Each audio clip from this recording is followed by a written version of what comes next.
What do you do with flying colors? Sharon Horne-Ellstrom here. Good morning, also known as Pajama Grandma. Good morning, good afternoon, good evening, whenever you are hearing my voice or seeing my face. If you are seeing my face, you know I have hot rollers in.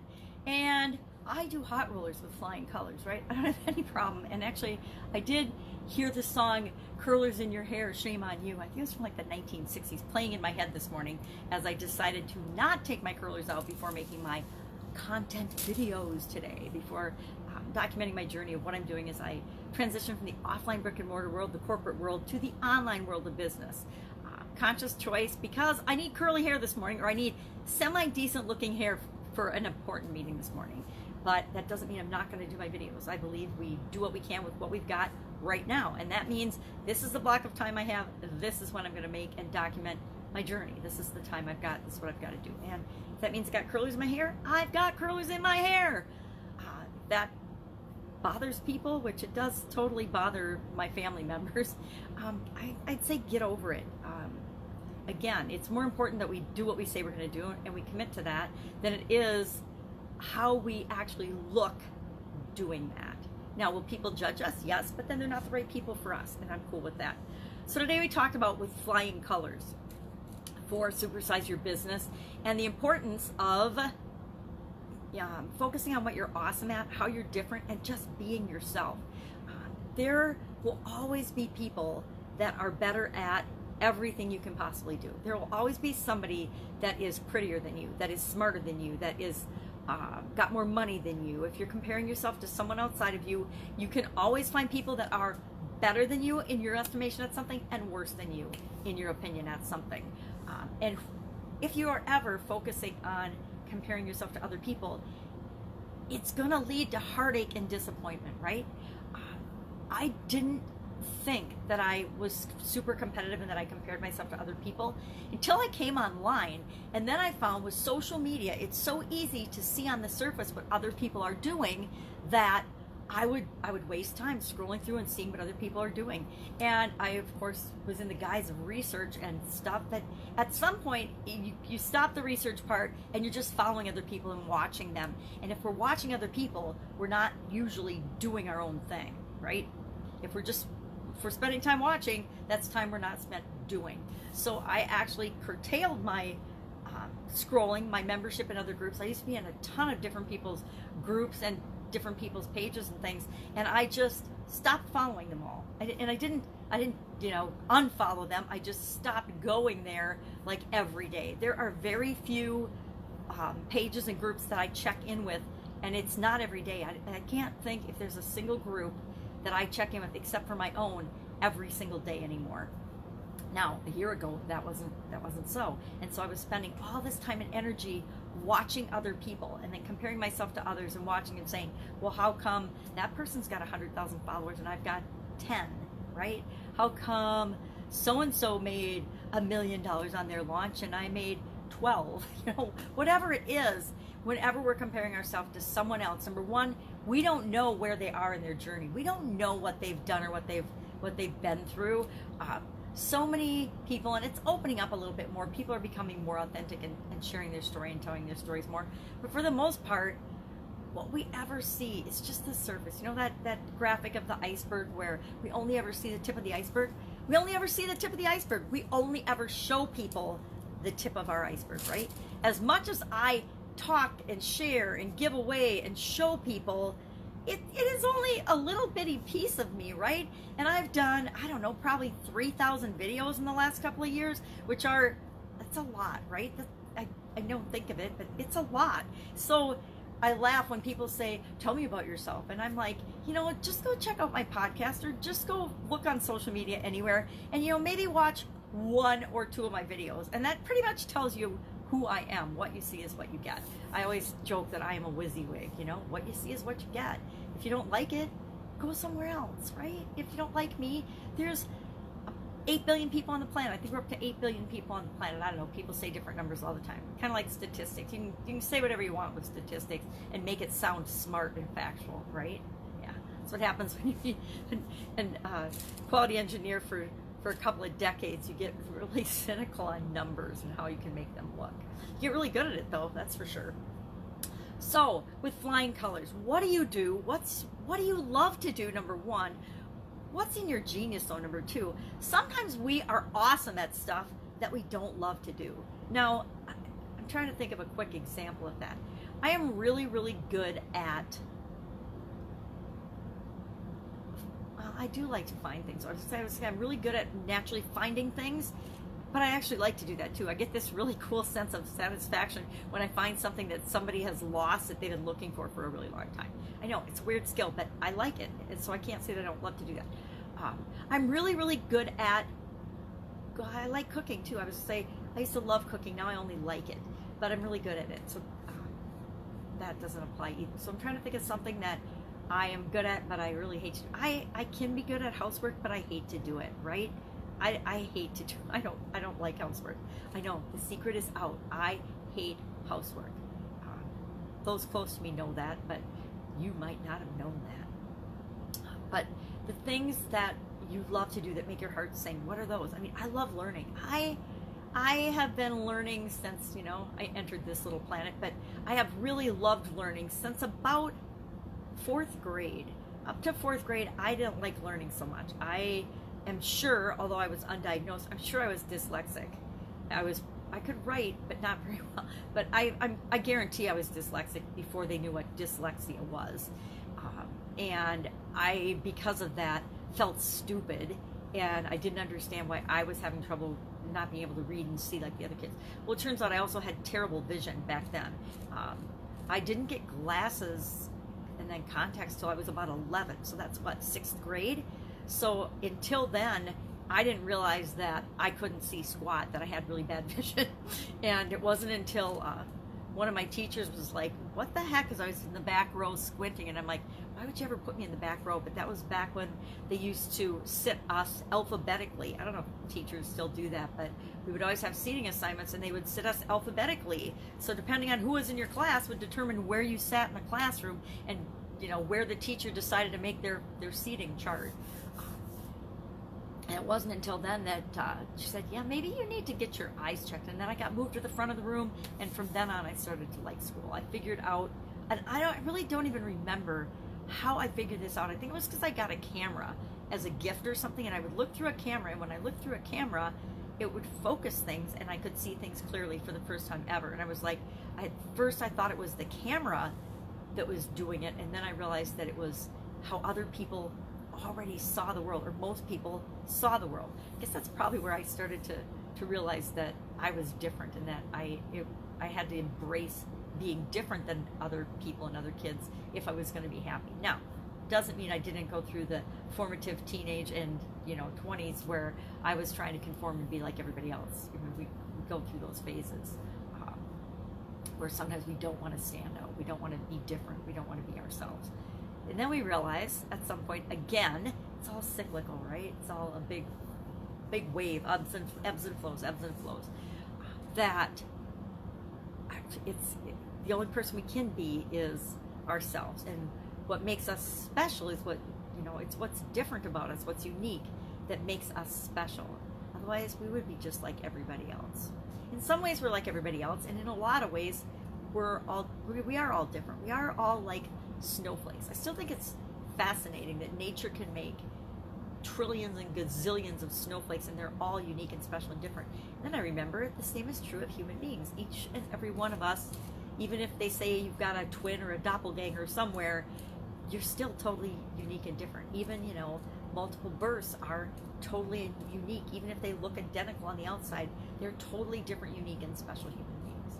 So, thinking about with flying colors, what we do with Flourish, how we show up in the world, how we be who we really are. And it's really interesting. The older I get, the more I have found that, when you're younger, who you really are is over here, right? And who you show to the world is over here, right? The part of yourself that you'll really show to the world is just like infinitesimal, right? We put on veils and masks and makeup and curlers and nail polish, and we iron our outfits, whatever. We do all these things to conform and to fit in to our environment, to fit into the society and the world around us. That can be in both positive behaviors and negative behaviors, right?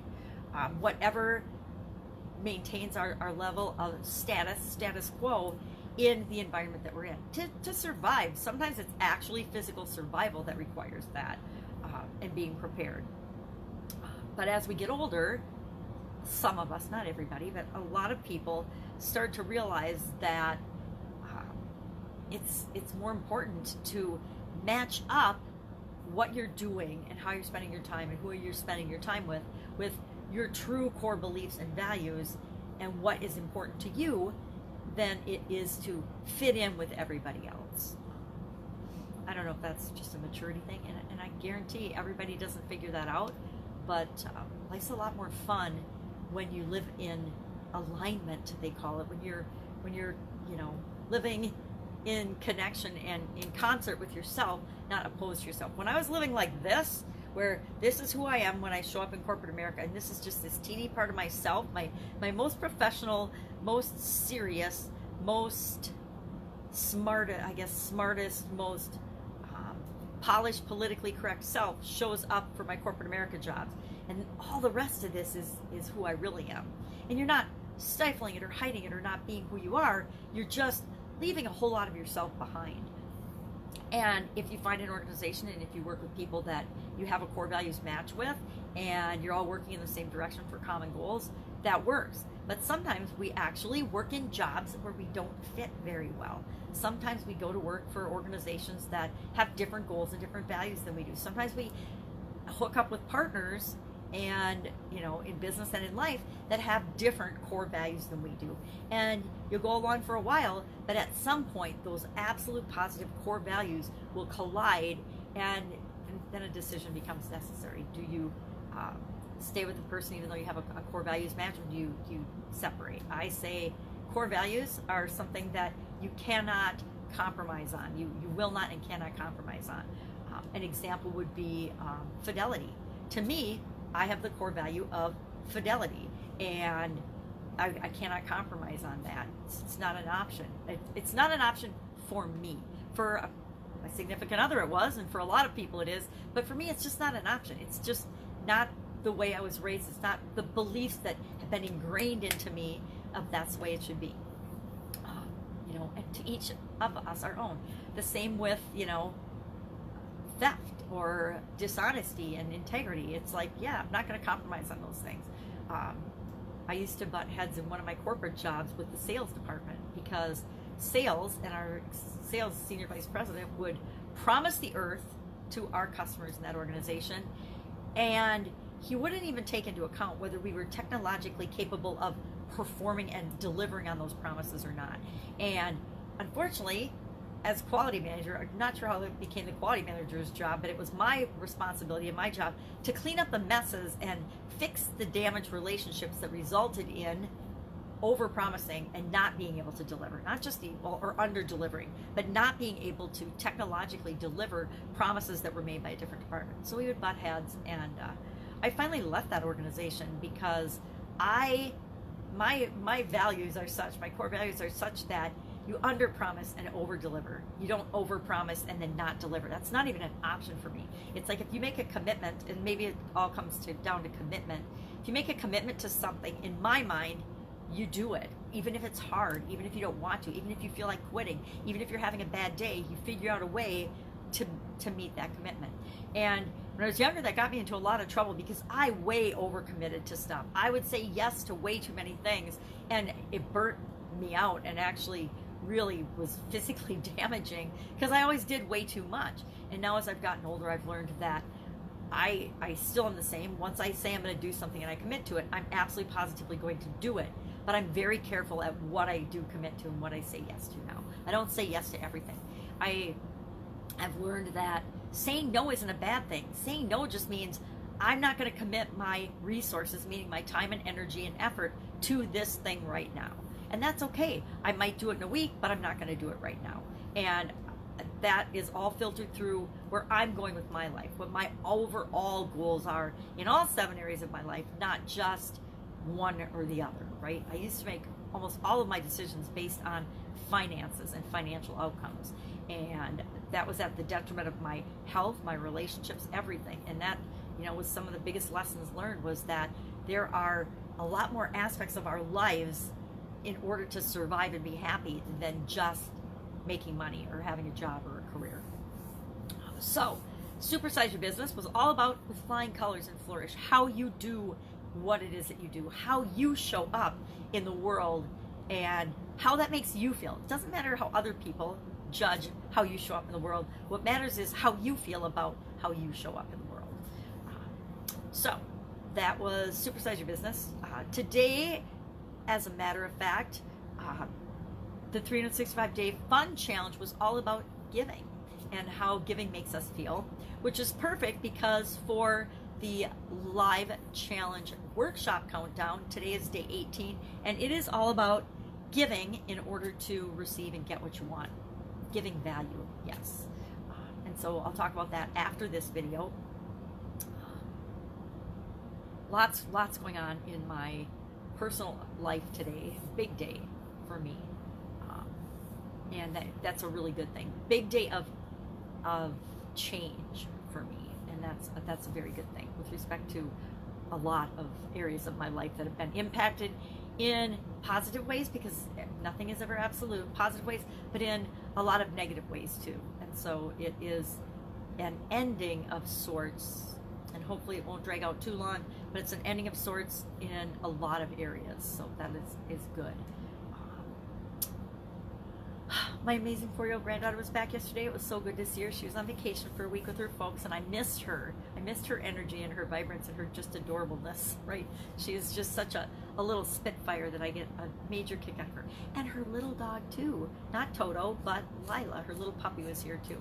And I swear her puppy has grown 2 inches. She's got a little Dachshund puppy, and it, like, jumps right up on the couch now, and it couldn't do that a week ago, so she looks like she's gotten like 2 inches longer. They're such fun little dogs, you know, they're little wiener dogs, but they're the long-haired wiener dogs, and she's just such a sweet little puppy, a sweet little pet, sweet little dog, and she will probably be with my granddaughter for, you know, all of her teenage years. They lived quite a long time, and so I think that was a good thing that her mom got her a new puppy after they lost their dog. They had a short-haired Dachshund, and she passed away. She was really old. I think she was 15 or 16 years old, so that's long for a puppy dog to live. That's it. That's all I've got today. If I can help you in any way, hit me up in the comments below. Just again, documenting my journey, what I've screwed up, what I've done right. And some days I feel like I've screwed up a lot more than I've done right in my online journey.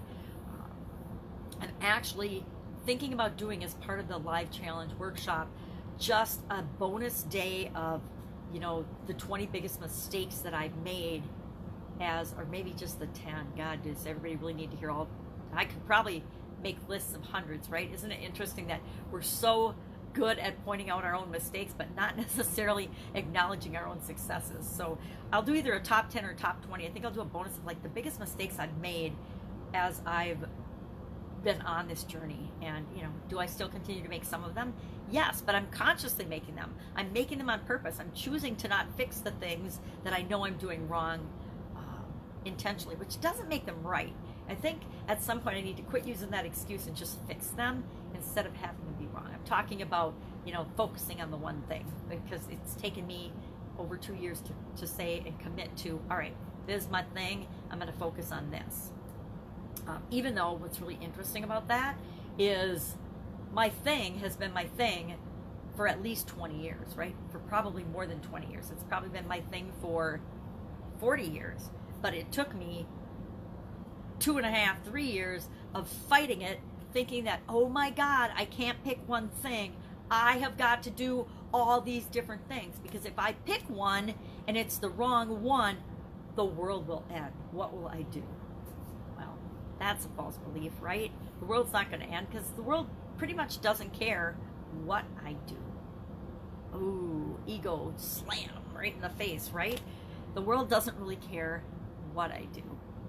But I can change the world, as can you. Because we can step up and say, this is what I do. This is important. This is how I'm going to change the world. Boy, that's going deep. Let's get off that track. So, again, I'm out. If I can help you in any way today, I'm a little discombobulated, but I will be here. If you have a question, hit me up in the comments below.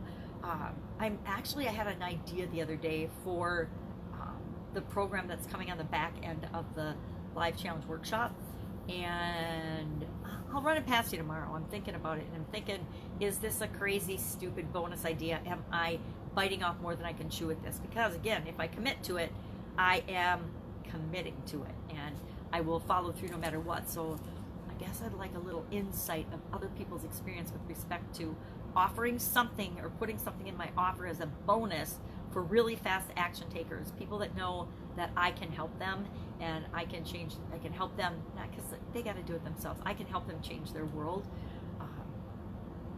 But it's a big deal, and so I want to decide if I really want to commit to it or not, because sometimes I still overcommit, right? And then I'm like, oh, why did I do this? Why did I say I would do this? And I don't ever want to feel that way as I'm creating my online business. The reason I'm doing an online business is because I want to do what I want, when I want, where I want, with whomever I want, wearing what I want. And mostly, it's my pajamas because they're warm and cozy and I love them. All right, catch you tomorrow. Bye.